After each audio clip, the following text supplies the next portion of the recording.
I will call to order this meeting of the Easthampton Planning Board for Tuesday, April 13th, 2021. All members are appearing remotely and the meeting is being recorded. I think the only thing on our agenda before we open our joint hearing is the public speak. If there's anyone here to speak to anything that is not on the agenda tonight, you can raise your Zoom hand or your real hand or seeing none. Okay.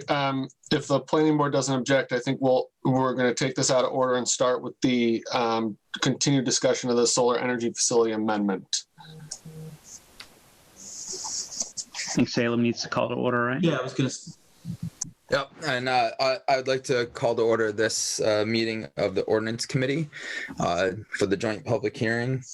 And it looks like we have everybody in attendance. I don't think we need to do anything other than acknowledge that. All right, so does somebody on ordinance want to update us on where we are with solar? I think Owen is going to take that one tonight. Yeah, thank you. So a couple things. I think after some deliberation, discussion with some of the stakeholders involved with this this measure, and certainly talking to the planner, I exchanged some informal emails with members of the Energy Advisory Committee as well. You know, I think that this measure, while well-intended, definitely was a lot more complicated than I certainly anticipated to be. I mean, certainly we deliberated within ordinance. I think the general concept of this was well received, but I think there's a lot of framework that needs to be reviewed and amended with solar in general.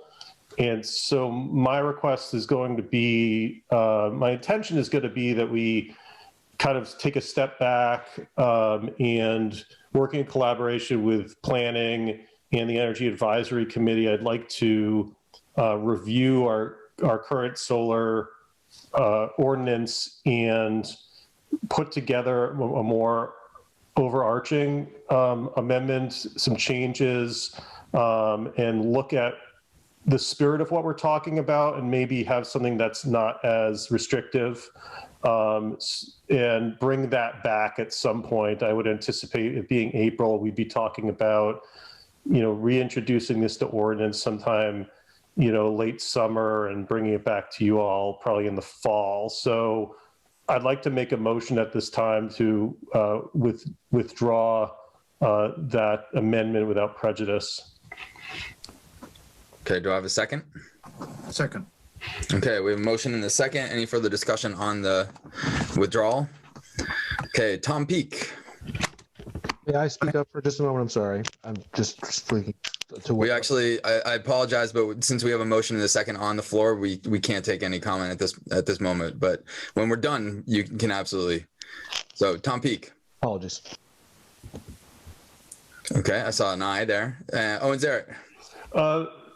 Just point of order before I vote. I could, well, I already made a motion in a second. Never mind. Yeah. Do you mind if I discuss it briefly? Please. Before I vote. Just are you okay with taking public? Because I would withdraw the motion to take public comment, unless you're okay with public comment afterwards. I'm fine with public comment after. Okay, then I'm an aye. Okay, I'm an aye as well. Motion passes. It's withdrawn without prejudice. Okay, now we can. I would say it would be fine to open up for public comment. Thank you. I'd just like to make a quick statement. I'm Jamie Paquette. I'm a member of the Energy Advisory Committee. Owen referenced us a couple times in talking. We had our meeting, monthly meeting prior to this one, and just wanted to reiterate what he's saying. We're definitely interested in being involved in this process going forward to help put something together that's going to make sense and that's going to be well received, both within the city government as well as the city at large. So we're happy to be a part of that process and to be a sounding board or to be, you know, whatever we need to be with that. So Owen and anyone else that's involved, feel free to reach out to us, and we'll happily, you know, have you involved with one of our meetings or whatever we make sense to do. Awesome, thank you. I have a quick. Can I make a quick statement too? I appreciate this. I think we're going down a road for more collaboration. You know, we're basically looking at three three committees of the city right now that we want to build the collaboration. So I think that's great that Jamie's here and that Owen's going to reach out. I think it's going to get mixed up a little bit. So I think Owen's timeline is good to just set us on a little bit more of a trajectory. The zoning right now that we have it covers everything. It covers so much. So the Energy Committee, I think, can give really good advice and input on a bunch of different things, but including the industry and the way it works and especially the idea of incentives and programs. And then the planning board, one of the things that caused this discussion to happen and kind of pull back is that the planning board has dealt with a couple large scale solar developments that are, the commercial big solar. And then we're starting to see the new incentives and new programs that might incentivize homeowners or small businesses and farms to pursue it. So it's a good time to kind of take this break and calibrate.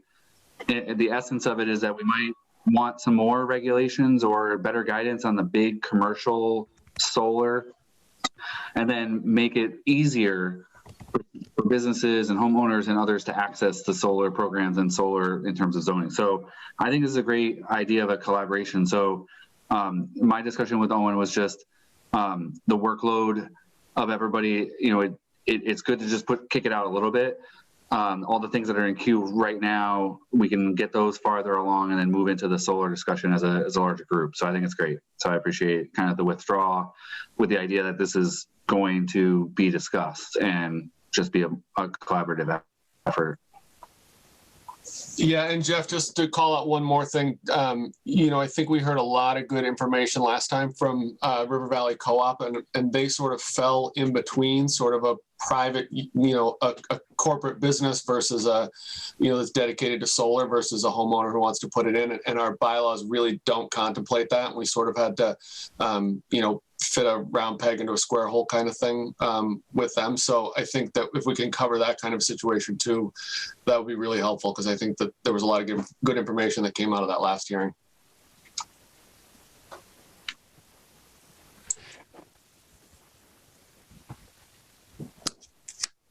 Looks like Jim has his hand up. I see Jim. Go for it, Jim. Thank you. Yeah, you out-Jeoparded me on that one, my agile friend. That's a good point that you raised. But I just wanted to add one extra piece to that. We had some good discussion that just a lot of questions came up at our planning board meeting about it before we actually held a joint hearing about it, which I think is this one. And I don't know if you get access to that video or if maybe you've seen it already. But I definitely just want to kind of reference that, because a lot of questions came up that even I didn't anticipate reading these materials in advance. I think I kind of came at it from the same thing. It looked good when I read it, but I clearly hadn't considered the full picture when folks like the River Valley owner came forward. So I just want to reiterate that there's some good information in the video of that planning board meeting.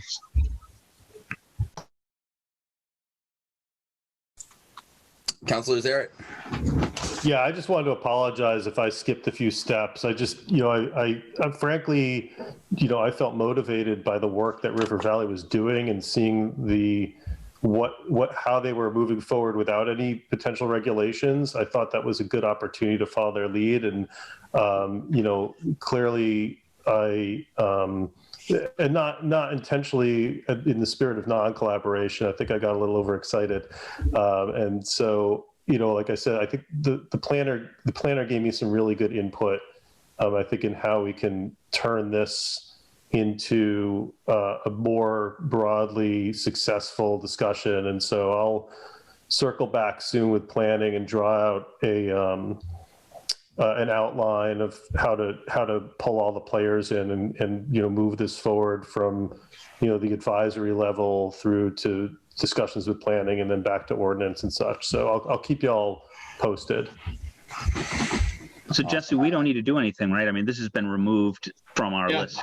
They've withdrawn it, so I don't think we need to take a vote or anything. I do see a couple other members of the public. I'm not sure if anybody else has any comments or questions. If you want to raise your Zoom hand or turn on your video. All right. Then no, so I think we can move on. So next up is public hearing for amendment to section 10.10 adult use cannabis establishments to allow for the creation of marijuana delivery and marijuana courier use categories. So somebody want to tell us how what we've got in front of us or what we're looking at? Well, I think Councilor Zara put together a PowerPoint for us tonight. So I don't know if this is the appropriate time, but I think that might be where we start.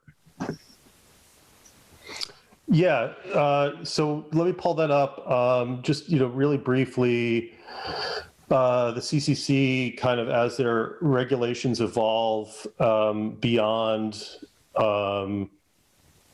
just adult use retail, we all know early on that there were discussion about other potential marijuana type businesses outside of retail, and those included delivery. That was discussed but pretty early on the stages as they were rolling out adult use, as well as social consumption, which is still in a pilot phase. And so most recently, the CCC finally finalized regulations for delivery. And I'll just pull this up. I'll pull up the PowerPoint, and then we can probably take some input from planning. And I think I spoke to the planner as well. He's had some good input, and we've had attorney review as well on where we are in the process. So let me see if I can get this working.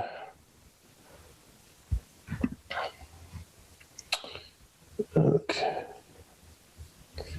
Can you all see? Can you see that? Is that showing up? The adult use cannabis. Okay. Looks great on my end. Okay. Excellent thematic consistency. Well, yeah, exactly. The colors. Why am I? Here we go. Sorry, I usually use a different. Okay, you can all see that? Okay, so what we have in front of us is updates to the CMR for cannabis. And it adds in a couple new cannabis business categories. That's the marijuana delivery operator and the marijuana courier, which kind of falls under these the overarching category or main category of delivery. So this is just the 935 CMR 500 definition, which I don't necessarily need to read to you. But what basically this does is creates the category marijuana delivery operator. And what they're allowed to do is essentially purchase and store or warehouse wholesale marijuana or marijuana products in a warehouse type location. Both the delivery operators and the couriers, which we'll talk about, will take orders from a third-party ordering system, which we'll talk about in a little while. But essentially, the ordering system is removed in regards to ownership from these entities. They're separate. They take orders, take the items from the warehouse and deliver them directly to consumers. This is not considered a retail application. And think like Amazon. So you place an order somewhere online, pay for it. There'll be ways to show ID. They take the item from their warehouse and bring it directly to you. The other category then is marijuana courier. And what they do is, again, order is placed via third-party ordering system, and they deliver marijuana products to the consumer from retail locations. They don't carry an inventory. They don't have a warehouse. They don't store products in any way. Again, orders are received through a third-party ordering system. Again, they're not a retailer either, but retailers may have ownership in these types of businesses. So in other words, if you were, I'll just throw out Liberty, for instance, you could also have ownership in a courier business, but it would be separate, at least from my understanding from reading the regs, to to their actual retail location. And so again, think DoorDash. So you place an order to a business whose job is to basically act as a courier, as the name implies, to go pick up goods from a retail location and bring them to you.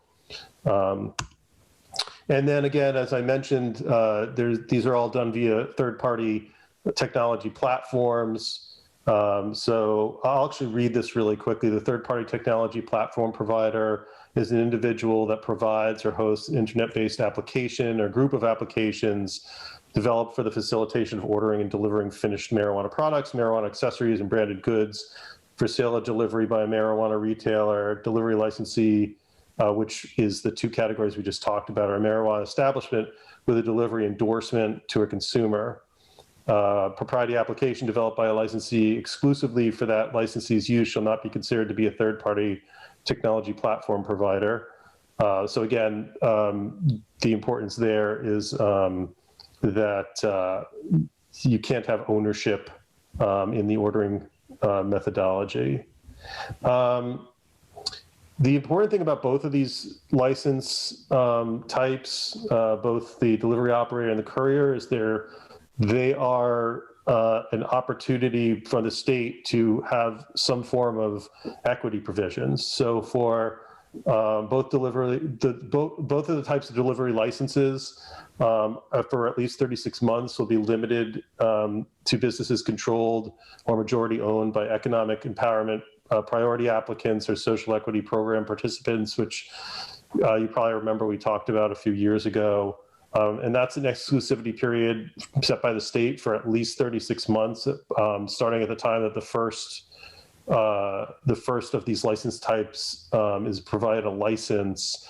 And they may choose, for a variety of reasons, to extend that period of exclusivity, as well as to include other groups, depending on how this is rolling out. And those groups can include worker-owned cooperatives, minority business enterprises, women business enterprises, and veteran business enterprises. So this is important. At least, one of the things that the CCC and the state, as you know, when marijuana and cannabis was legalized for adult use, that one of the big concerns was we wanted to make sure that we open doors. Or the state opened doors for individuals who are or live in communities that are disproportionately affected by the war on drugs. And so this is probably the first, and I think social consumption is going to do this as well. This is one of the first licenses that really offers an exclusivity period.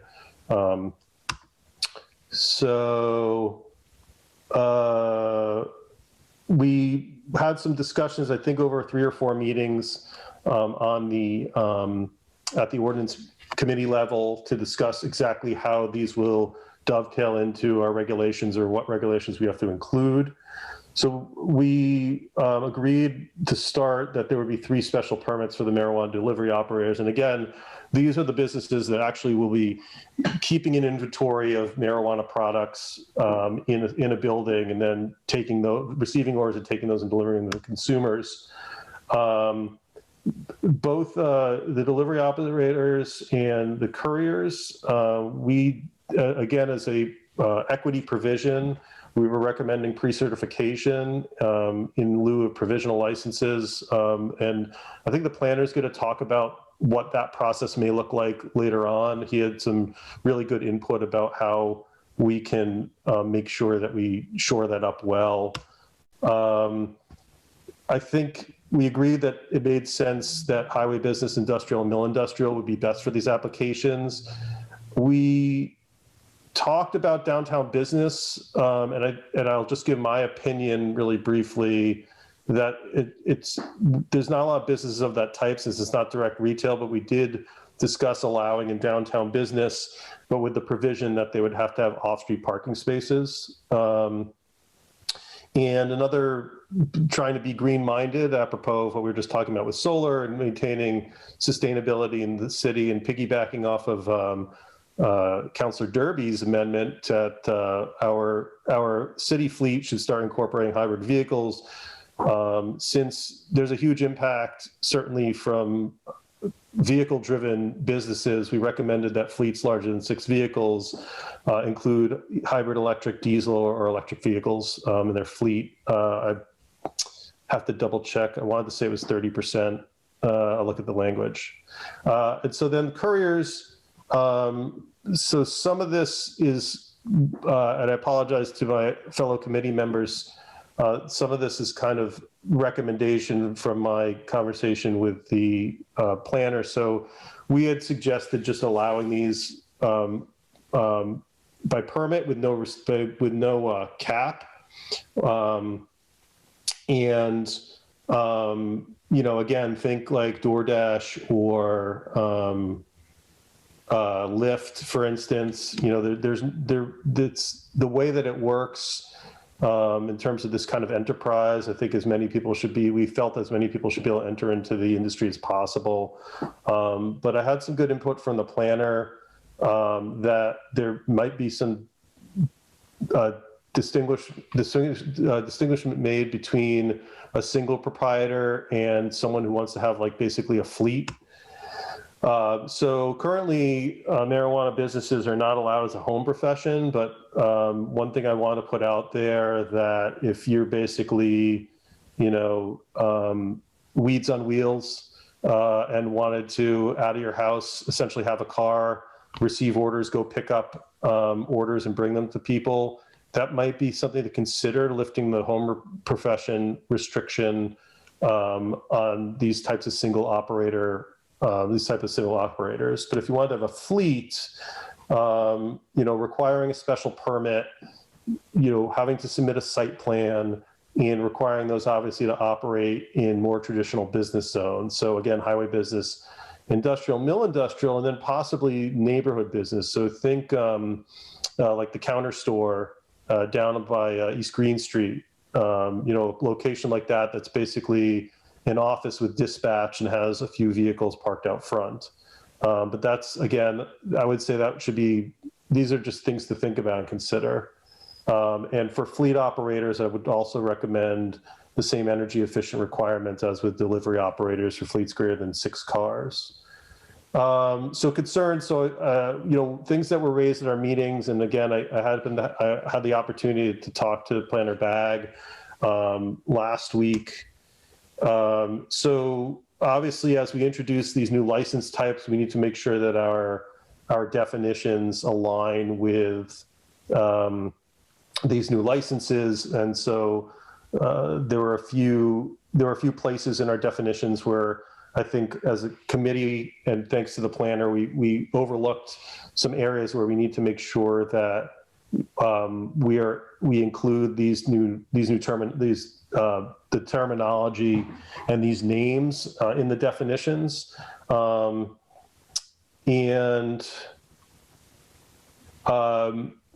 there special items that exist with delivery that might be required to be added to the special permit applications just for this license type? So for instance, size of fleet, how many cars do you intend to have? Things like that. How many deliveries do you intend to make a day?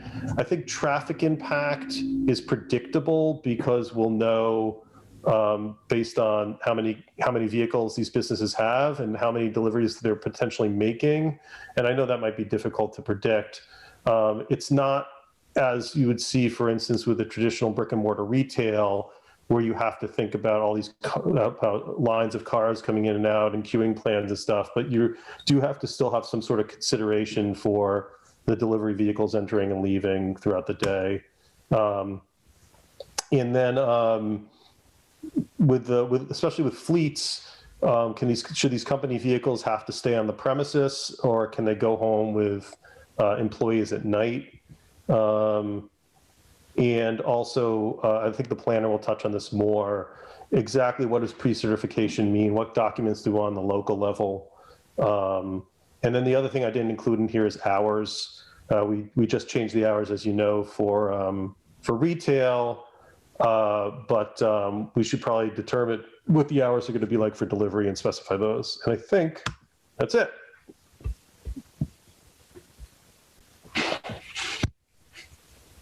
Excellent. Thank you. Owen, I see James has a comment or question. Oh, and I wonder if you could go to the slide on couriers. Oh, sure. Am I still sharing here? I do Yes. still see your screen. Okay. Yeah. And I think I have a bunch of different questions and stuff, but a lot of it will come up organically as we discuss. But for couriers, Can you see that? I do. Yeah. It says that it's a single operator. So I'm right here that the assumption is that there's no brick and mortar associated with this. They don't have a home office. They have a vehicle. They pick up things. They move it. Maybe it's a bike. Maybe whatever kind of vehicle we want to call it. But there's no structure involved around it. And we're not doing any kind of traffic study based on the number of these. And realistically, I think competition will define how many of these can survive in a community. One of the things that concerns me was the equity piece in relation to couriers. And I see the importance from it. I've had many conversations over the years about the equity piece in general and support it. But what's interesting with couriers is that as opposed to giving like a business opportunity to really, solve an equity problem, if equity applies to this level, then the percentage of minorities that we have in our community compared to the percentage of non-minorities, those people that might be looking for jobs, we may be preventing a lot of job opportunities for non-minority couriers, individuals that just want to get on their bike or want to drive a car to get into this market. That's a concern for me. If it applies for 3 years to what is in fact a majority of our population that might need this kind of job. I mean, these are great job opportunities. And I see that as being different from the equity component from the delivery business piece. And that's a concern for me. Can you address as to whether or not the couriers also apply to the 36 month limitation on equity? They do, and that's at the state level. And I would say that the solution to that is, I'll go back really briefly too and say that what makes an economic empowerment applicant and an equity program graduate, you don't necessarily have to be a minority. That's definitely one of the components. So to your point, I agree that for a single operator type of business, it would make it a little bit more complicated. But for instance, if you have more of, as I talked about, the kind of the second category where you have like a quote unquote delivery business where it's owned and runs out of, say, a building in the highway business district, you can have ownership, you can have equity ownership, basically, majority ownership by an economic empowerment applicant. And then I would assume that then the employees for that business wouldn't necessarily have to then be equity type, wouldn't fall under the equity umbrella. So you are right. You are correct that if we're talking about single operators, from the licensing perspective on the state level, I don't think there's a way to get around that. But if we were talking about people who set up like a fleet type business, that would be the easy solution there in terms of how that would work, I think. Wow. Okay. I need to process that for a moment.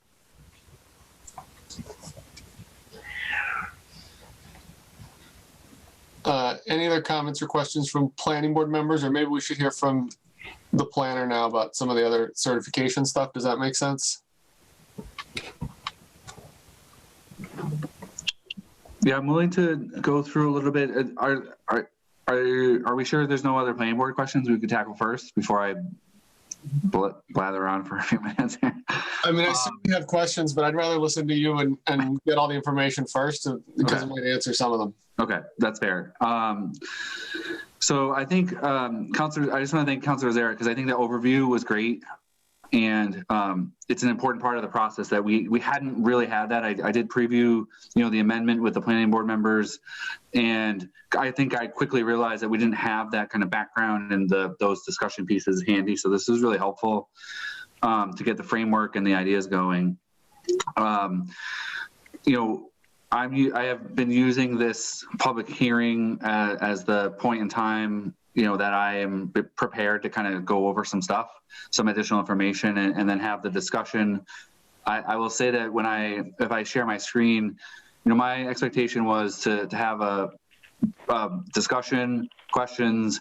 I think we're going to need another meeting to flesh out language changes and that kind of thing. So all this is prefaced on the fact that I don't think the planning board is expected to vote tonight, and I think we want to flesh out questions and then come back at the next meeting with a revised set, and maybe then we'd be ready. But so if it's okay, I'm going to share my screen, and it's basically a red line. So it's going to be a little overkill, but it's my notes to kind of go through this.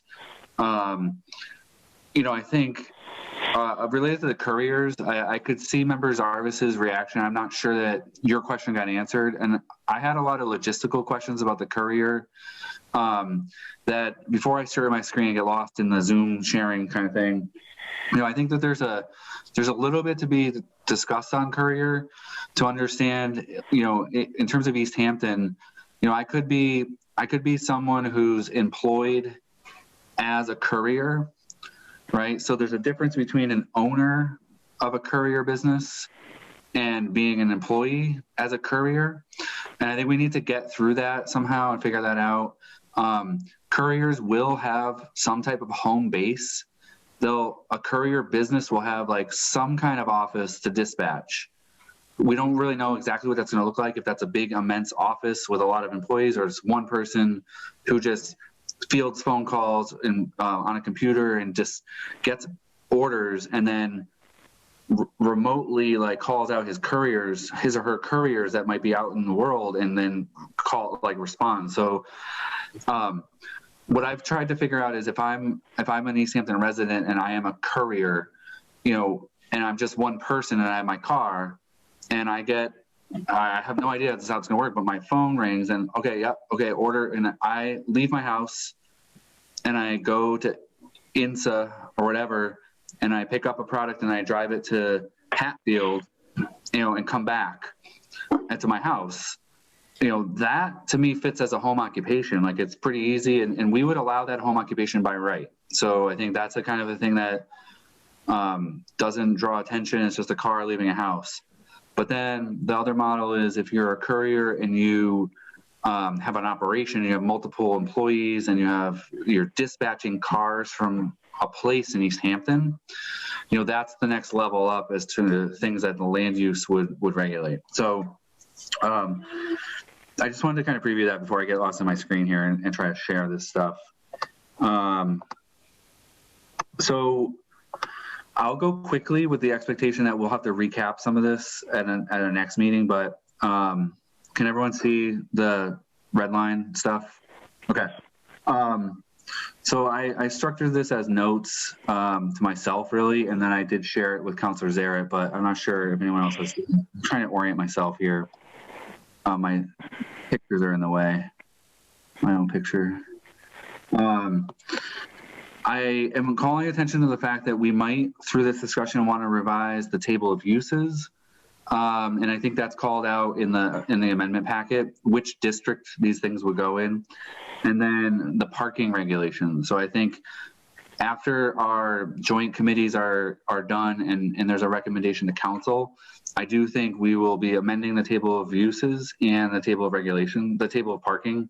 So those are just information that will have the sections of the zoning that we're amending are this 10.10 and the table of uses and the parking potentially.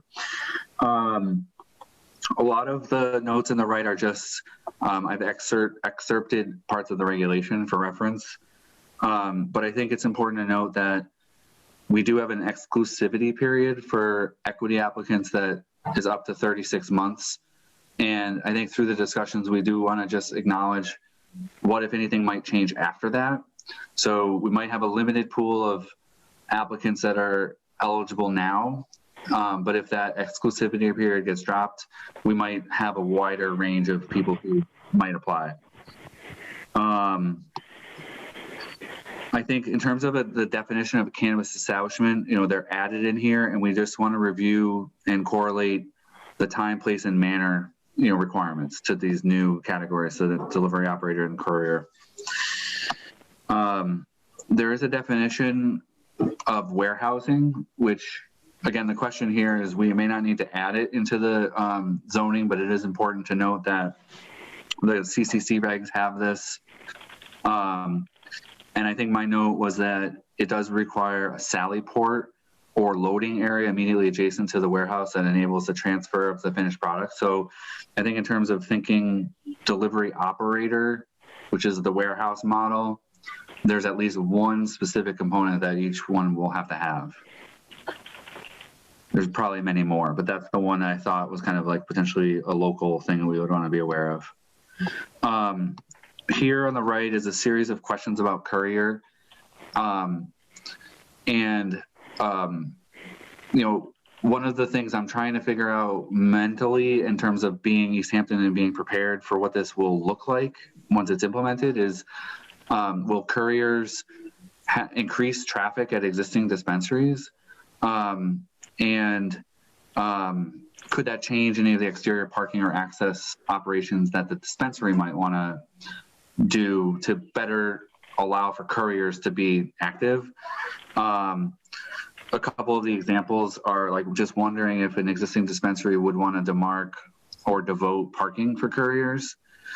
And I've added an anecdotal question here, is whether through this system, whether couriers would be likely to be trying to hustle or be fast to meet some kind of timeline, or being able to, so you get an order and, if a courier is saying your delivery will be within an hour, 2 hours, or the day, could that increase just, we have a couple that have their own independent parking lots, a couple dispensaries here, and we have a couple that are in kind of congested areas, and we just want to think through whether a courier would be, it's like the 5-minute pickup parking, that kind of thing. Or is the courier gonna have to wait in line at a dispensary? Is the courier gonna want to park really close, get in and get out real fast? So those are just basic questions. I had asked whether a delivery vehicle will be marked, especially the courier. And as I've dug into the regulations, and I think this is worth exploring, is they could be an individual's car. So, Jeff Bag with a Toyota Tacoma that could be my car. So there are some inspections that are going to happen at the state level. They're going to have to be licensed as such. So maybe that's not an important question, but I just wanted to, it's not going to be all white vans, with, there's not going to be a consistency with the type of vehicle. There might not be a consistency. I think for the couriers, it is important to note that, the orders will have to go through a dispensary, then will be somehow delegated to a courier. I had slipped in a potential definition here, which I have had a hard time figuring out the definition for marijuana establishment with a delivery endorsement. But the definition at the CCC is that it means that some kind of authorization is granted to, basically, it seems to me like a retail dispensary gets this endorsement, and then they can have their own delivery fleet as well. But that may be something that we need to flesh out in terms of our understanding of this. Earlier in the planning board's discussion, I made a big mistaken statement that, these operators, they're not going to be limited to the number of deliveries they have in one strip. So it's more that each delivery has to be allocated to a certain order. So it can be, a delivery vehicle could have 20 deliveries all on one route. So I just wanted to make sure I was clear. It's a little contrary to something that I had questioned at the first planning board meeting. There's no limitation on there is a limitation on the amount of product. I think the limit is $10,000 worth of product. So that would be the cap for one vehicle to carry at one time.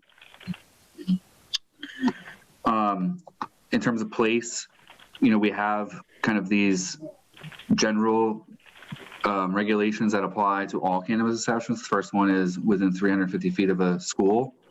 So I just want to acknowledge that as of right now, these couriers and delivery operators would fit in that. I think the next one down, 4.2, I think it's going to need some adjusting once we talk about where these might be allowed. I think one of the questions is about in the downtown business. And then policy discussion, I think that's important for the group, is whether we want to follow our past practice right now of requiring these to be in existing buildings.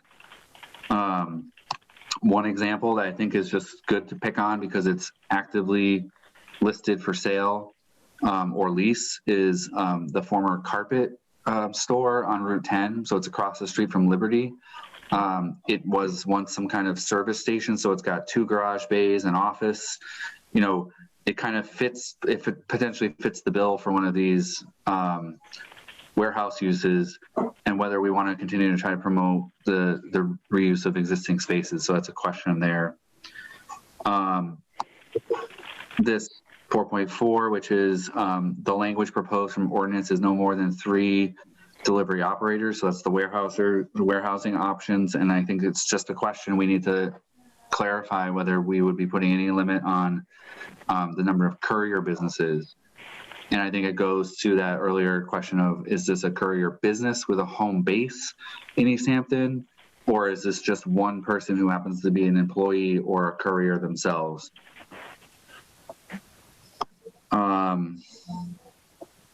I think Councilor Zaret mentioned 4.6. I think this is just to be clear that we did have this idea of a movable, mobile, or transit location that was prohibited, but we are going to be allowing this with the delivery. So we just want to make clear that we're not trying to prohibit these with that section. We just want to be clear on that.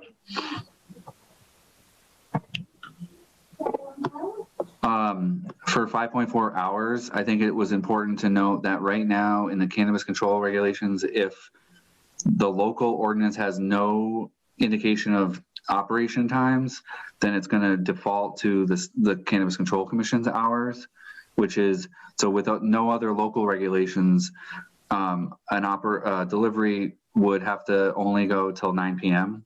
and not start before 8. And I think there was a letter submitted requesting that this committee and then ultimately the city council consider allowing specific times for delivery. And I think for purposes of conversation, one might be, would we want to allow delivery at the same times that we're allowing the retail to be open? So again, that's flagged as a big policy discussion for this group, and then a recommendation to council. The home occupation is 5.7 here. So as of right now, the zoning says as a cannabis establishment, you're not allowed as a home occupation. But that's because we had only talked about cultivation, retail, and that kind of thing. So here I tried to just put in some potential language which would be more than one. The dispatching of more than one courier vehicle from a house. You know, that might be prohibited. But if you're a single person who lives in Easthampton, you happen to be a courier and you leave from your house, you know, we might want to allow that just to happen. I asked some questions there. I think we already kind of covered that.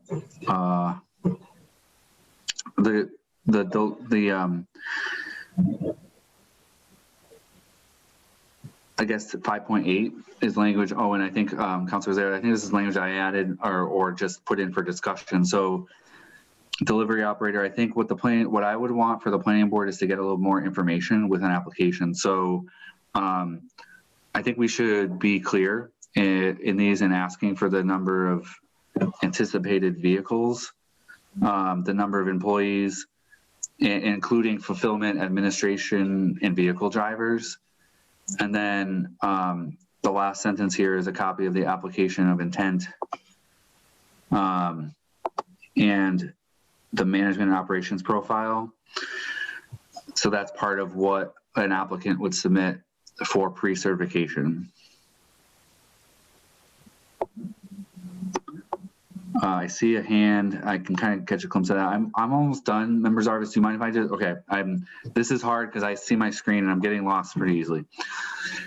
This is not an entirely fleshed out situation here, but under 4.2, we might we might want to talk about some notification for changes in ownership.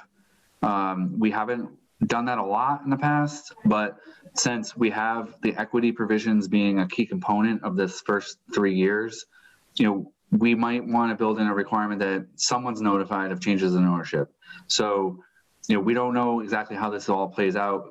If after 3 years the ownership changes, we just don't simply know if that's important yet to know. But as of right now, it's important because that's what's allowing these applicants to be ahead of anyone else. So we just want to keep our eye on the ownership and any notification of changes. So this, I think the section heading, the numbers are off here. I just realized that it jumped to 11. But for requirements for the planning board to issue a special permit, I think the notion was that pre-certification should be enough for the planning board to grant the special permit. And so what I pulled out here was the commission's regulations tell us that an applicant will get a dated notice of approval of a pre-certification. So they've submitted their materials, it's been reviewed, and they're going to get a dated notice that they've achieved the pre-certification. So my recommendation would be that we get that, and the planning board has that would form the basis for the planning board to grant the special permit. And this is different because it's before a provisional. So there are some things on the right hand side. If you bear with me for one moment, I think on the right hand side, there are some things that the city will have for pre-certification, and there's some things that will come later that the city won't have. And so if you look at item number 3 on the right, it says as part of the provisional license. So there's a list of things that the city would not have, and at any point until later. We would never see these. For plans for white labeling. So a lot of these warehouses will be able to get products and we'll be able to relabel them with their own labels. So we won't have any input on that or information on that. The logo, and then any information about the warehousing and which agreements they'll have with which dispensaries. So I just wanted to call out that there's some things that we won't have, and they may not be important, but I did want to call that out. I think Councilor Zared had mentioned this. I think there may be a question about the downtown business and whether either of the warehousing or the couriers really fit within the types of uses that we want to promote downtown. So I do think Councilor Zared and others had identified maybe that's a question whether we want to talk about whether downtown's the best place for these businesses that will have no pedestrian interaction and no pedestrian facing fronts. So it's just a question of policy there. And I believe that concludes kind of my summary of the things that we want to talk about as a group.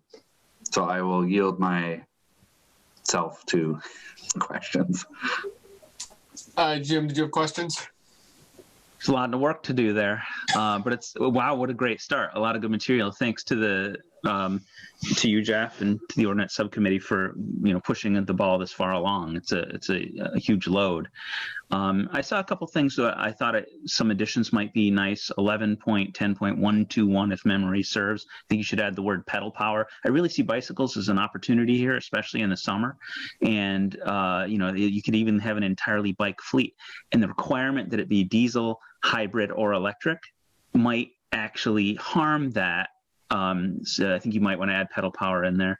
I think one of the things we could probably bang out right now as a group is the times. Personally, I think just defaulting to the CC's times are fine. I don't see any need to restrict that. And I'll just toss that out there, hopefully to get the conversation rolling.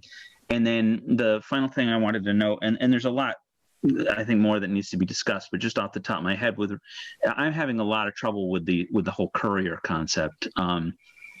From the fact that individuals wanting to do that must be a minority. I haven't seen a definition of what minority is for 36 months, and I'm just talking about the individual couriers. That boggles my mind. And the other thing is it said that more more than one vehicle can't be a home occupation, which means that if you want to be this courier and you've got a bike or you've got a car, you get one of them. And I'm guessing you kind of have to register it as you described with the CCC or whomever it is you're registering that vehicle with. Your bike gets a flat, you can't go to your backup bike, right? You can't apparently show up in that backup bike or in another car. And, and with a car, that sort of makes sense. But like, I kind of question the logistics of these things. You're locked in per vehicle. And if you're an individual that maybe has a backup bike, not only can you not go to it, but simply by having two, you can't then operate as an individual out of your home. These things don't really jive for me. There's a lack of flexibility that doesn't make sense there. And both chairs, I think there's hands, and I think there's a lot of people who can probably respond, but James, I appreciate the bike. I do think that the way the structure is set up from the Cannabis Control Commission, a bike is not an option. The regulations at the state say that you need to have two people. Even a courier is going to have two. I may be wrong, but the car is going to have certain specifications for locking and things like that. So I think a bike is going to be excluded automatically, at least until the state regulations catch up. But in terms of the second car and a flat, like, you do want to expect that these people need to be at a heightened level of readiness, that these cars all have to be inspected by the Cannabis Control Commission before they're in use, and they're going to have to be registered. They're going to have like secure, like, I know that they have to have a security box where their stuff's going to be stored. So if your car breaks down as a flat, you will in no case be able to just switch car unless it's already like pre-registered at the state. So I think I just wanted to nip those in the bud kind of early, but I think there's other people on the call who probably have more knowledge of how this will work, but I think it's a great idea. And I think my understanding is the CCC's reg would prevent a bike kind of from being like a legit delivery business right now. I just wanted to put that's those for up. Security reasons, essentially. I think so. Yeah. Thank you. Any other questions by planning board members or counselors before we open this up to the public?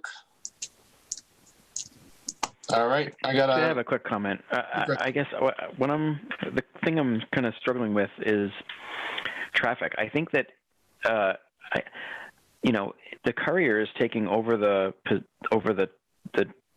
transmittal of the marijuana that a driver would normally just go to the establishment and pick up and drive home anyway. So I don't see any increase in traffic in this at all. Maybe I'm wrong. Maybe I don't really understand it, but I can't see that there's any traffic impact at all with this. So I agree, though, that I think it doesn't make sense in downtown business. It makes a lot of sense. That's the only thing I really had to say. Yeah, I would think that it's certainly minimal, Chris. I mean, I think that part of the idea here is to help give people access who maybe couldn't get out and get what they want to be buying. But I would think that most of this is replacing a purchase that's already happening. It might make it easier for people to, you make two runs instead of one because you can just call a number and have somebody else go. But it certainly doesn't seem like it's anything to scale like when we open a retail dispensary, All right, I've got a hand raised by Kevin Perrier. Kevin, feel free to unmute. Jesse, thank you. Yeah, I just wanted to make a couple comments because my partner Ezra and myself are obviously interested in creating these companies. So I thought I'd just try to shed a little bit of clarity, and certainly Ezra will be able to probably chime in with even greater detail when it comes to the social equity and the minority piece. I think it's important to understand that while we may not agree with certain pieces of this, a lot of it is simply out of our hands in terms of the period for the 3-year exclusivity for social equity partners, or applicants rather. Essentially, there's really nothing to be said about that. It's a state regulation, and I don't think there's any wiggle room on that. And in fact, the state reserves the right to revisit this after 3 years and may extend the period even longer. It seems very clear in the regs from that if they don't meet their goals. Well, I don't believe, to my understanding, those goals have necessarily been stated. So it's kind of a moving target where they're going to reevaluate it in 3 years. In terms of courier, while we're not interested or looking into right now a courier business, I think it's worth noting that while certainly it needs to be addressed in the regs, in my opinion, and I think a lot of people will agree, seeing how courier has been an option previously in the regulations, but nobody's really jumped on it. It's not a profitable model, for example, because you are buying it from a dispensary. So as I think Jeff may have mentioned, you go to INSA, you pick it up and deliver it. Well, where is the income there? So you have to have, and this goes back to Jeff's point, speaking about bicycles, things like that. The delivery regulations are quite lengthy. And for example, just to name a few, the vehicles have to be tracked on GPS 24/7. There has to be cameras forward-facing, rear-facing on the product and on the driver themselves. There has to be body cameras on that are recording through the transaction. The cannabis is in one lockbox that's climate controlled. The cash is in another lockbox. The list kind of goes on. And the most important part is also there's a driver and a passenger. So you figure what it would cost for the vehicle, all the equipment, and putting a driver and a passenger in there. And perhaps you can charge $10, maybe even $20 to somebody to go grab their cannabis and deliver it from INSA to your house. I think you can quickly see how having two people in there, it just becomes a model that is really not profitable. So that has been an option for a bit. Again, Ezra would have more details on that, but nobody really was biting on that. And so to these, they allowed warehousing. So that model is much more profitable, where we now purchase at a wholesale level and resell it essentially. We get the retail markup. So, I think that's important to understand all the pieces of the regulations that come into this. A couple other items that had come up. The cars, they cannot have markings whatsoever, so there's no way to identify them. So to Jeff's point, yes, you may have a variety of cars, but you won't have vehicles running around that say cannabis delivery or anything of those such. The CCC is clear in the regulations; they can't be identifiable. So there can't be any difference between the cannabis vehicle on the road versus a regular vehicle.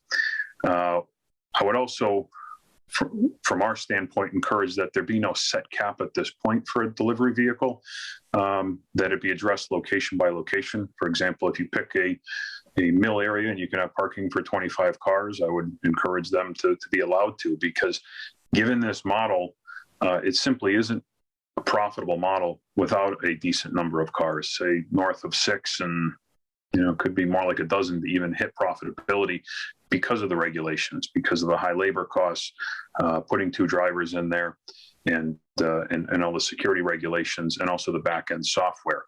So again, I think someone had mentioned, how does this process work? Well, it really has to be software driven. I don't see any other way to do that, and it's going to have to be on some sort of a volume in order to be profitable. So from our standpoint, it's very difficult to say, yes, we can commit to a cap of 12 cars. We don't know that it could be profitable at that point. So we'd like to see that addressed by specific location, by available parking places. And in terms of the hours, I think that's also a piece that we would ask that those stay at the very least with what Easthampton has for retail, which I think it either is or is going to be 11 p.m. We need to be competitive. And I think it's also worth pointing out that for both courier and the wholesale delivery, we are essentially delivering to not just Easthampton. So we're going to be limited. So even if Easthampton puts an 11 p.m. cap on that, we may be able to only deliver to, say, Hoyle to 9 p.m. or certain towns to 8 p.m. Southampton, I think, has an earlier one than even what the CCC is allowing. So it's going to be our job as an operator to track every town's hours and determine it. So it's not like you'll have a high flow of vehicles in and out at, say, 11 p.m. or midnight, because you're probably down to just a handful of towns that you can actually deliver to. But I would encourage at least to the 11 p.m. I mean, quite honestly, we would ideally like to see deliveries out to midnight.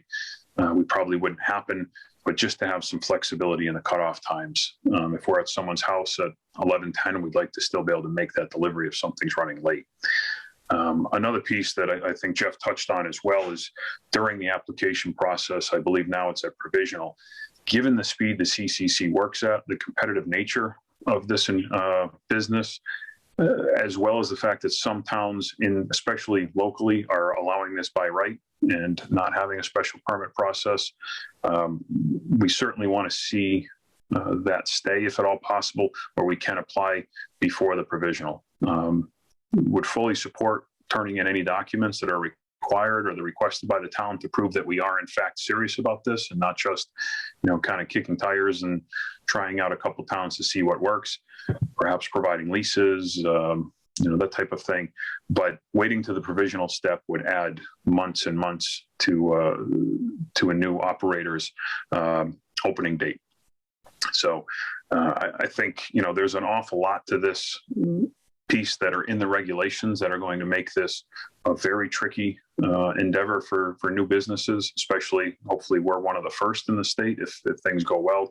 And it's a slippery road to profitability as well. It's not as straightforward as retail.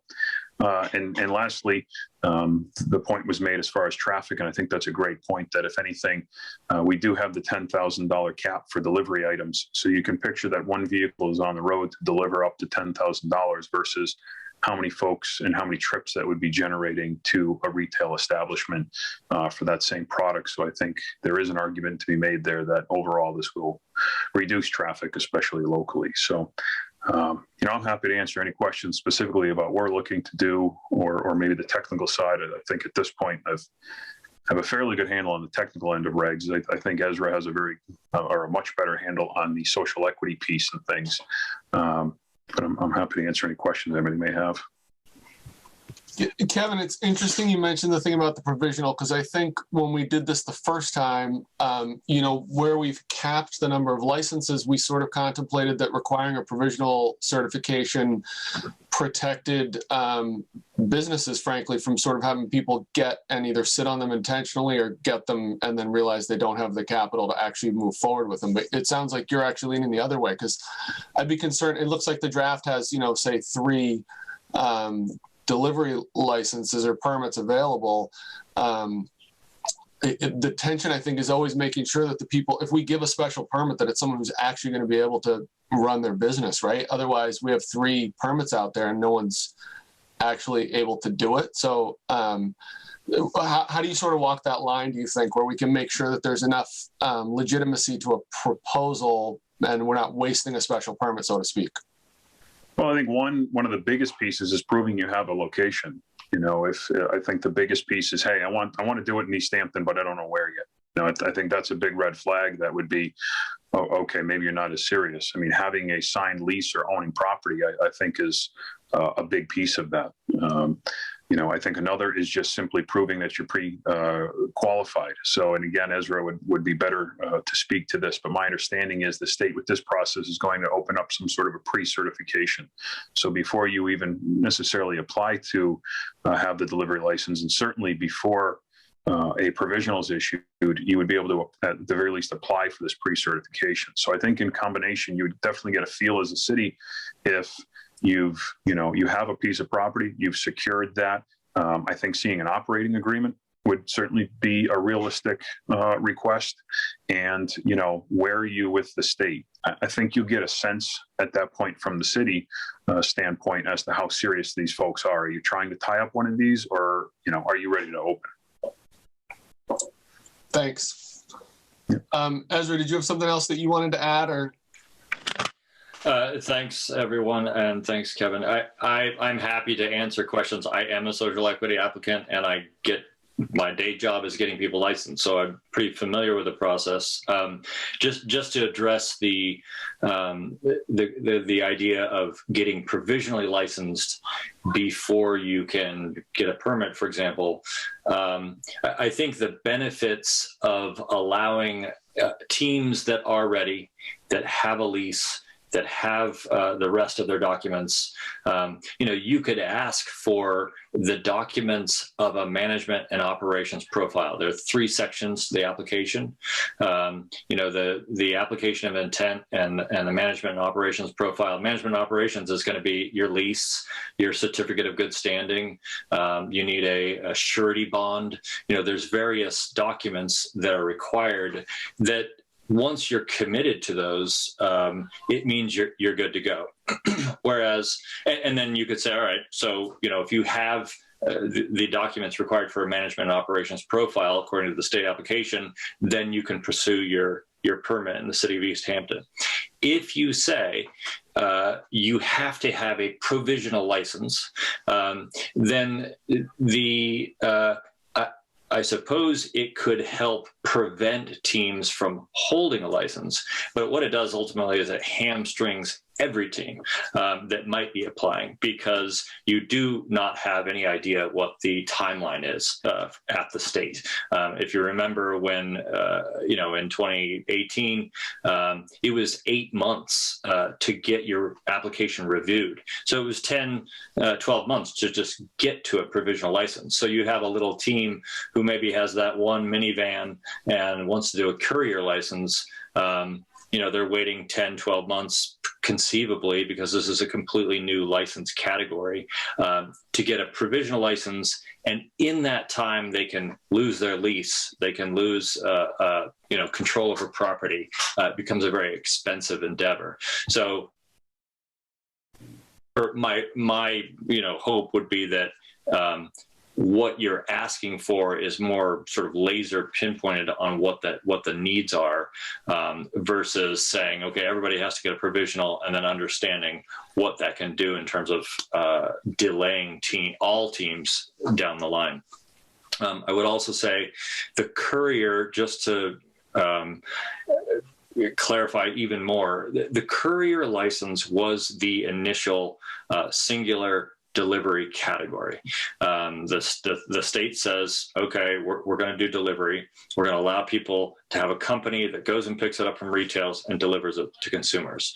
And then the state said, geez, that's 85% basically wealthy white men in the industry. How do we make this more diverse? So they said, well, let's allow delivery to be for social equity applicants and economic empowerment applicants. It doesn't have to do with race. There's overlap in terms of minorities. I'm a middle-class white guy. I'm a social equity applicant because of previous drug offenses from marijuana. So it also has to do with you can have someone, if your parent or a spouse had drug offenses, you can qualify as a social equity applicant. So it's pretty wide there. But what very quickly, when everybody in the industry ran the numbers on courier, as Kevin said, there's truly no way to real profitability. You're basically breaking, or if you're lucky, you're breaking even. Most likely you're overpaying. You do have to have a separate location for your dispatch, and you have to have all the same security provisions, all the same requirements of that location, inspections and everything. So they developed the marijuana delivery operator as a way for social equity applicants and potentially minority applicants to have this exclusivity period, to have access to some of the profits in the industry. My prediction is that a courier HCA in Easthampton will be collecting dust for the foreseeable future. I don't foresee anyone, going through a special permit process, renting a location, having parking for possibly a single vehicle, a couple vehicles, and then getting these delivery endorsements, finding retailers. It's actually, well, I think you can get multiple, but it's just very difficult to have profitability. So, you'll create the language around this, but I doubt maybe Canada Provisions and Liberty will have an endorsement eventually, but they've all run the numbers and they know that they would just end up losing money on having someone deliver their products. Does that cover things? I'm happy to answer any other questions. Yeah, I did. James, one sec. I saw that you put something in the chat, which James pointed out. We try to avoid the chat because it doesn't get recorded. But there was something about, it sounds like the home occupation concept for any of this is not allowed at the state level. Am I reading that right? Or can you explain? That's correct. There is no co-location of a residence, and your entity can have, if you had, for example, a two-family, in a residential neighborhood in Easthampton that was zoned appropriately for delivery, they could live in one of those residences in the two-family, and the other residence would be an exclusive business entity with all the same security and everything. Unfortunately, you cannot wake up and then go to your driveway. Well, you can have your vehicle stored in your driveway. You cannot, if the town allows it in the ordinance, but you have to have a location. They're just the way the regulations work. The entities must have a business location.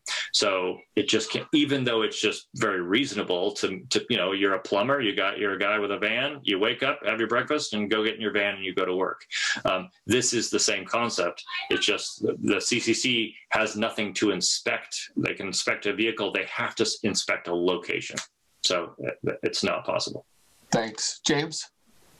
I want to thank Kevin and Ezra both for enlightening me completely on I really was imagining, this DoorDash thing, even down to the bicycles and, saving the planet kind of thing. It completely changed my view on this. So I wondered if maybe as a group, again, we might try to lock in on accomplishing a couple goals today. And one of them is the time.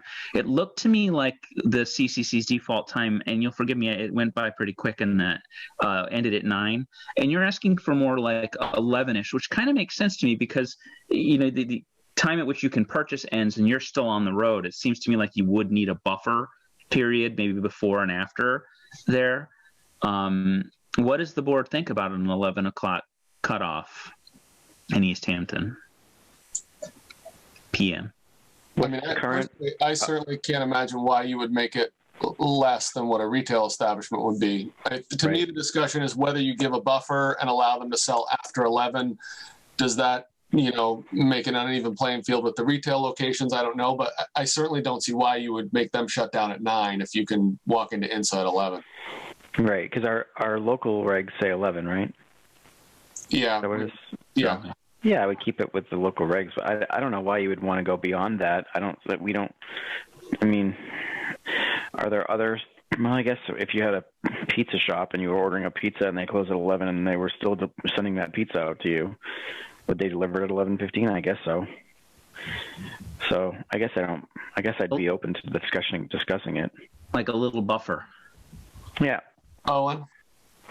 Yeah, I think the reasonable language would be that transactions can occur until 11, and then to Chris's point that, fulfillment of orders placed by 11 p.m. can be allowed to be delivered, because, or I guess you could say something to the extent that you'd probably be able to calculate the delivery time. Like, it might be difficult to get a 11 p.m. order out to, I don't know, I'm trying to think of something like Amherst, but I don't think it matters.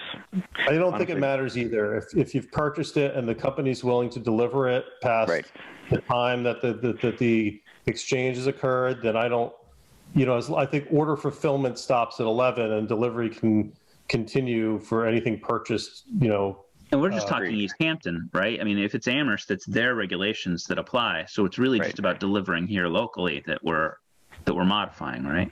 Well, except I think we could make it more restrictive, right? We could tell them they can't fulfill an order, even if they could deliver in Amherst till midnight. If we say they can't fulfill an order past 10, then we nip it in the bud there. But yeah, I think otherwise it does seem right, Owen, if you set it to the time, 11 p.m. is when the transaction has to be completed, and then the delivery part, I don't know. Can be whenever, right? When there's one car out there delivering stuff. Jeff, do you got something to add?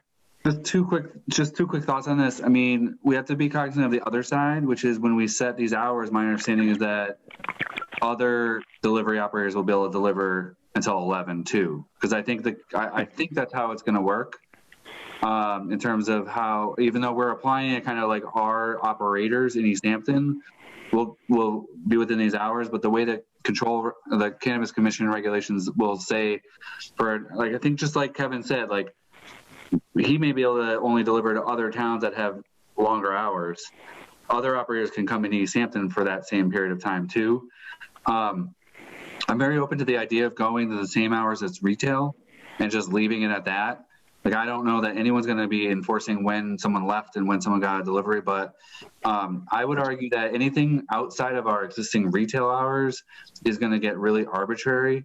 So this idea of a buffer for 1 hour, I just feel like we beg the question of Why not 2 hours? Why not 3 a.m.? Like we have no other parameters, but if we stick to 8 a.m. to 11 p.m., at least it's the same argument that we gave. Like that's what we gave for retail operations, and it's grounded in something. Anything other, like a buffer of an hour, like we kind of open ourselves up to questions as to what was that out, like why that 1 hour, why not 3 hours, why not 30 minutes, that kind of thing. So just thinking about that, I think we would be allowing other operators to come into Easthampton at those hours too. And then just what's our rationale for picking something outside of our retail? So just putting that out there. That makes sense, Jeff. Kevin? Just simply wondering if the terminology could be that order fulfillment may occur between 8 a.m. and 11 p.m., in the warehouse. It does get tricky because, for example, if that's the delivery hours, technically we're in violation of the regulations and the CCC's regs. If we head out at, say, 10:45 with a delivery that should be straightforward, however, it's winter or there's an accident, and, if we show up at 11:02 at someone's doorstep, we're technically in violation and can't make that delivery, and you're returning with that product. So essentially, there is no cap on delivery time. We're capping the pickup of the product time. Yes, in essence, yeah. I mean, we're not going to run around for, you're not going to be able to run around all night with product. It's going to be when you leave the warehouse, that's it, and then that allows us to also head to other towns. Kevin, are you required when you leave the warehouse to fulfill that and no other tasks? Can you take side ventures and delays and? No. In fact, there's forms. So, I mean, that's why it's difficult to relay the complexity of the regulations. For example, every delivery gets a manifest that says, even if it's multiple stops, it says where it started from, what's on that, who it's going to, who the driver is, who the passenger is in the vehicle, the mileage start, the mileage stop, where it's going, and then that's recorded when the stop actually, or the transaction actually occurs. And that's done electronically. So there's no fudging anything. So if the delivery is at 10:50, you'll be able to see that it was completed at, say, 11:20 on Pomeroy Street, and here's who it's signed for, here's who it was, and here's the route. And we are not allowed to deviate. And in fact, those are some of the tricky things to even navigate. For example, how do you let employees stop for lunch? Not your problem, but becomes our problem, because all deliveries must go directly to the route unless they're en route to others on the way, but no deviations at all. So Kevin, you can leave if James and Owen and I all place orders online. You put product in the vehicle. You can head out and hit all three of us at once, but you can't sort of do like what I think of as the ice cream truck model, right? Like put a bunch of stuff in the back of the car and circle the town until somebody places an order, right? Right. There is no allowed in the vehicle unless it is ordered for a specific, customer. So you cannot do that sort of, as you say, ice cream truck model. It has to be for a specific delivery, specific customer, up to $10,000. So no. Your suggestion with the hours was that we cap it at when the order is, say placed in the vehicle or something like that, when the product is taken out of the warehouse by 11 p.m. and that's sort of better than the sort of when the transaction is finalized or something like that. Yes, because for example, in order to be hopefully profitable here, we're going to need to be able to do multiple. As you can imagine, the cost of the vehicles, the equipment, and two people in there, you cannot just make money by running like you would, pizza. I have two in the car and I'm going to go run somewhere. You won't be able to do that. So, you would actually cut the hours back significantly if we had to have it on your doorstep by 11. And then it just gets funny of the timing. And then how often are we going to not be able to fill an order, and be sending it back to the warehouse unfulfilled because it's, 11:01. I'm amenable to that. I think it's a good idea. I mean, I think it's good. I think that's a good idea to peg it on the order fulfillment. And, the board has been responsive to other requests. We changed the hours of operation for retail. I mean, I think it'd be good to set something to move forward with, at least initially, so that we can get something passed. And it's going to be more broad than the CCC hours. And then, I think Kevin and Ezra, if you're finding that a lot of other municipalities set no cap on hours and you can deliver all night long, maybe you come back and we can understand a little bit more of what's going on, to help that. But I think having some kind of parameters that's kind of rationally based somewhere will help us kind of move this faster. And then, like I said, the board just changed the retail hours, so that's within reach once, if there's more information that, could inform that decision in a little while. Agreed. Ezra, did you have something to add? I guess I would just say it's highly unlikely that you're going to have towns that will have hours later than this, unless they put something like, for example, Northampton, because it doesn't have ordinance language, everything's by right. I guess it's conceivable that you could deliver a cannabis to a consumer, a resident at 3 o'clock in the morning in Northampton because it's allowed by right. But I guess, isn't that not true though? Because the way the regulations say is that unless it defaults, it defaults to the cannabis regulation. So they might have to set up something. Otherwise, I don't know. I don't want to challenge. I'm not trying to challenge that. I agree, Jeff. It underscores my point, which is, it's just very unlikely that you're going to have any towns east of Pioneer Valley of the 91 corridor. And I mean, let's face it, in this little tight, above the tofu curtain, as they say, that are going to allow deliveries this late. I mean, so many towns are going to ban it, and maybe towns are even going to ban it who allow retail. I don't know. Commercially, how many orders are you going to get at that hour to keep someone on staff? Like, it's probably not a profitable venture at that hour anyway.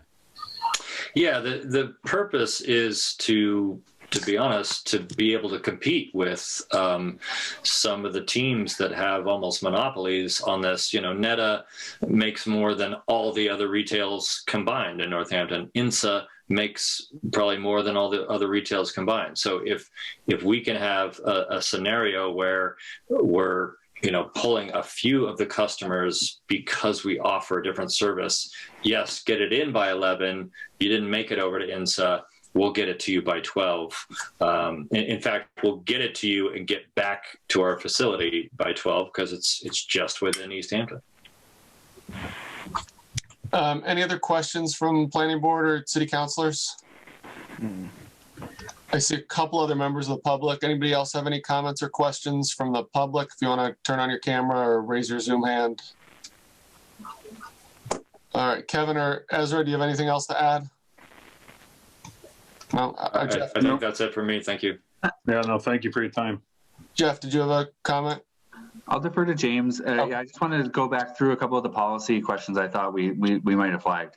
Well, my thought, Jeff, was that there was a lot of stuff in there. I wonder if it makes sense to have you put together those things that you flagged. And I think we went through a bunch of it, but maybe some of it can just be, we can pick a lane at the next meeting. I'm not sure how people want to proceed, but I think there was probably too much stuff in there for us to go through line by line tonight. But I like that idea. James, did you have something else? James? Sorry. Oh, sorry. I didn't hear you. No, I mean, okay, so let me, Jesse, and if everyone wants to be done, that's fine. So on downtown business, I heard maybe not, right? So we just want to maybe pull that out. So that's good. And then I think Kevin raised the question about capping the number of cars attached to an establishment. And I wanted to just echo that wasn't exactly what I was suggesting. I just want to make sure that's clear. The idea is that an application would require someone to submit like what they expect to do. And then I think it would be site specific, and over the discussions with the planning board, you would end up with a special permit that might allow you to have 20 vehicles. And then if you continue to expand after that, you're probably talking about a modification of the special permit. So that's kind of in there already. And then just understanding that everyone was kind of on board with the pre-certification as the threshold to enter, because I think that's good. I think that's something that we would be able to say we're trying to adapt our regulations to make it easier and to get in earlier. And so I think I can't think of anything else off the top of my head that was a big policy other than those. So I think with that framework, I have my task. I can put those into the ordinance language, and then at the next meeting, I think, barring something else that we didn't really clarify, I think the language would be pretty close to set to potentially review one more time and then send. So I guess I just wanted to cover those quick things. That makes sense. I think the pre-certification thing is, I mean, it sounds like the CCC has realized that there's more of an intermediate step where you can sort of vet a legitimate operation, but not make them jump through all the hoops first, which I think is great. I'm always concerned that, I mean, we've seen a lot of sort of sputtering attempts that have failed or not hit the first time. And I mean, if there's only 3 licenses, you just want to make sure you're not tying them up with, you know, a few projects that aren't going to get off the ground. All right. And then if I could, while Ezra or Kevin's on the line with the courier. So maybe I don't understand it, but so if I'm a resident of Easthampton and I've gotten a delivery license, if I'm a licensee, so I've secured that and I'm acting as a courier, what I heard is that you can't leave your house to deliver. Would you have to then go, like, as if you're an employee, you are a courier, would you have to be dispatched from a business location? Is that what you were saying before? Or could I just be one individual person who happens to be a courier and leave from my house? If I got clarity on that, I think we could shape it up. So I can speak to that a little bit. It is a little confusing. So if you are a courier and you get your first order of the day, presumably it's going to be from your laptop or your phone. So you could be at your home looking at that order saying, okay, I have to drive to Liberty and then I'm going to drive to this residence. And if the ordinance on deliverers allows for vehicles to be stored in a home driveway, then you could get up and get into your vehicle, or you'd have to have the 2 people. So a courier has to have 2 people in the vehicle. And you could go make that delivery, even though you are still holding control over a site. Maybe it's an office downtown, or maybe it's some facility wherever you zone it to be appropriate. But depending on the size of that licensee's business, they may never need to actually even set foot in that office throughout the day, even though they do have to have security cameras in there and they have to store the video footage in that facility. They would still follow that, but you may not need to be in there. I suppose when you got big enough, you could have a dispatcher in that office. Does that make sense? So you have to have an office that's not a home office, period. The CCC has no way to verify you as being compliant with the regulations if you do not have a space, a facility that is not your home. Correct. But you could conceivably do sort of like a taxi model where you have a dispatch office that's licensed as the sort of home base, and then you could have individuals that are operating out of their home, but it'd be logistically difficult because they'd have to go pick up their partner, go to the dispensary, pick up the product, and then deliver it, right? That's the only way they could do it with 2 people.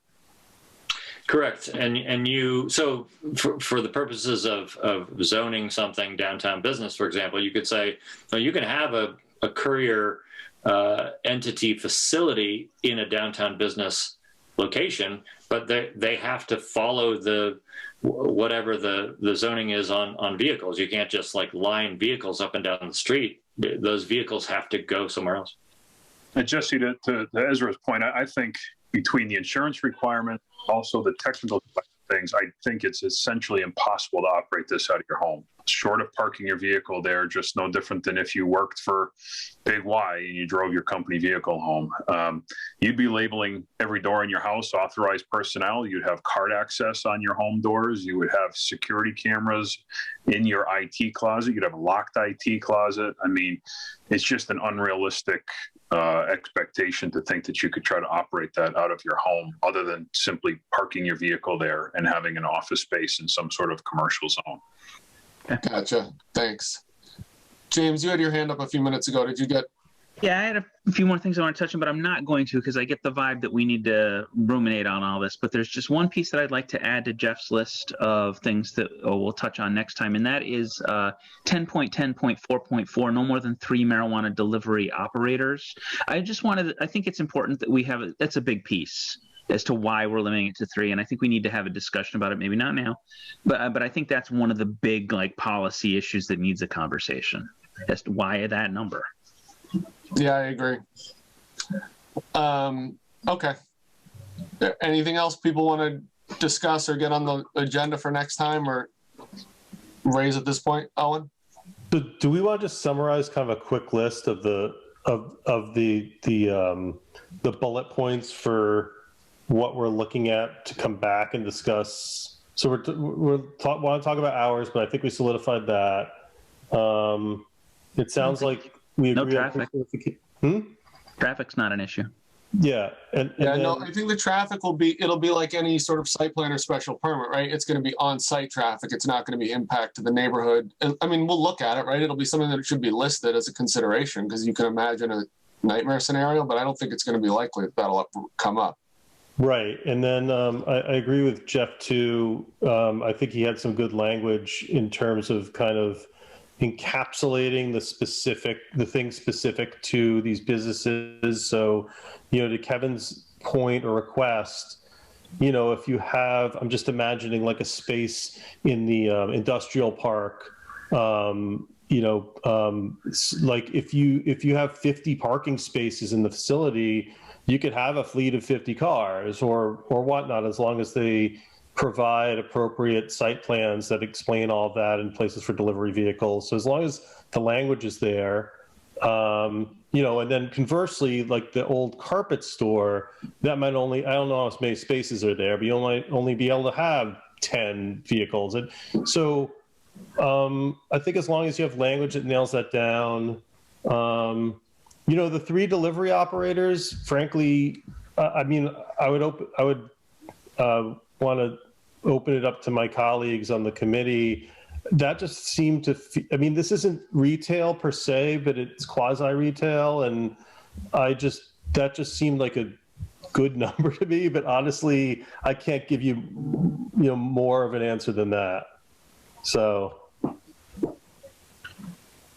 All right. I think that sort of summarized most of the things we have to do. I think other than that, he's got the concept of sort of what we want to do, and he can put something together and we can fine tune it next time. It's a big job. So Jeff, we'll start with you. When's a good next time so that you can actually get this done instead of a dream situation where you think you can and then we have to continue it again? That's never happened. I'll stay up all night if I have to make sure that doesn't happen. My one question, and I'm sorry if this is going long, but we have there's 2 housing amendments that we kind of missed a cue. We missed a step. And what I would love to try to do is pick a date that we could continue this group, the joint committee, so that other public hearing could be matched up. Salem, I guess I would ask you if at city council, the meeting next week, it's going to get, that amendment, is that ready to get queued up to the planning board at the next meeting of city council? Should be. Okay. So that's the 21st, right? So if we played out the 3rd week after that, I would love it if we could aim for May 11th. I know it's far, but I'm understanding. So I guess that's just my proposal. I can accept the counter proposal, but if we picked May 11th, if that's not too far, then we could pull all the amendments together as this joint hearing. Otherwise, we're going to have a joint hearing for this amendment and then another one in short order for the housing one. I did see Tom's hand up. I don't know. Okay. Oh, I was just going to say, if we're going to do that for the next one, we should probably meet sometime between then and now. Absolutely. That's the plan. Okay. Yeah. May 11th works for me. Because of our planning board meetings, they're not that many weeks. We can fit one in there anyway. Owen? Just actually a question for my council colleagues. We don't, and who knows if that's even going to happen this year, but when do we go to single meetings? Is that in June? Yeah, usually. I don't know. Okay. We didn't do it last year, so. Right. So, because I'm just thinking ahead. So if we meet on May 11th and if we potentially come to an agreement, at least with delivery, on the 19th, we can set the public hearing for June 2nd, theoretically. Okay, I'm just thinking if that happens. I don't think that's an unreasonable timeline necessarily. Yeah, and Jeff, we'll connect, and I'll just help. I can help you any way I can. You'd like to between now and then. I motion. Yeah, I mean, sorry, if that's okay. That lines everything up because then we can come out of the next. We can do it all together on May 11th. Yeah, that would be awesome. Sounds good, James. I motion to continue the discussion on amending section 10.10 of adult use cannabis establishments to May 11th. Second.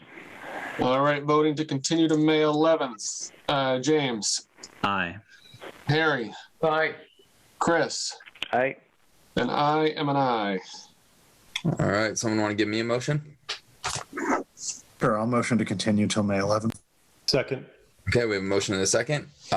Councilor Zarrett. Yes. Councilor Peak. Aye. And I vote aye as well. So we're good to go to the 11th. And at 6 p.m.? Yeah. Time, not 6:15, 6 p.m. I think 6 would be perfect. Yeah. And Perfect. so, do we also need a motion to set did we set the public hearing already too? Or you have to set that? I have to set that at the Okay. council meeting. Yep. A joint, okay. Yep. All right, if we don't have anything else, I'll take a motion to adjourn for the planning board. Motion to adjourn. Aye. Harry? I'll second that. All right, voting to adjourn.